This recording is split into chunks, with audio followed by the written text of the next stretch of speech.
So at this point, we have a quote sent it off. I'm going to take this off of hold because I have the ability to do that. Now there's a complete approval process that's built into the system.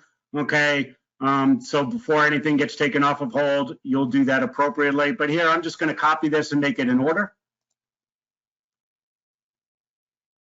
And we can have different order types, not important for today's discussion, for your analysis.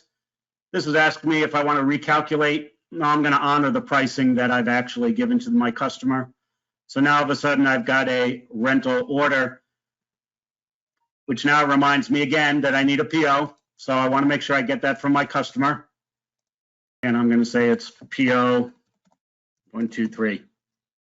Okay, now all of a sudden you can see I'm still getting that warning related to my credit, and I've actually put it on hold. You're going to decide what your procedures are, but these are the types of things that the system can do for you. I'm going to release this one from credit hold.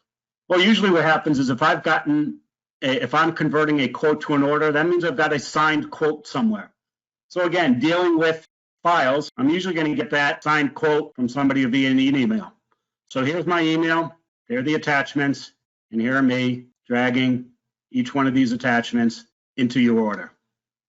Again, we want to make you guys more productive. We want to make things as easy as possible. And mostly importantly, this is Rental360. We want everything in one place.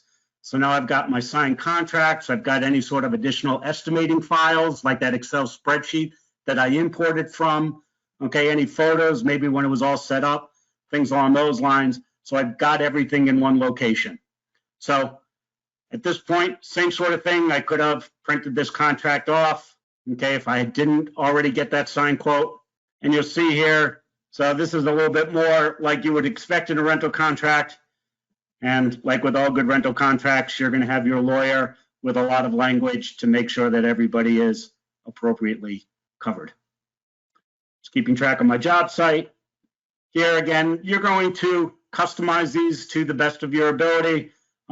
You know, usually you're not going to be dealing in day, week, month. On heavy construction equipment, there is, but in this world now, and then as we talked about before, you know, it's very easy for us to go and send this off to whoever I wanted to. I'm going to send this to Ari, and we'll save and close this.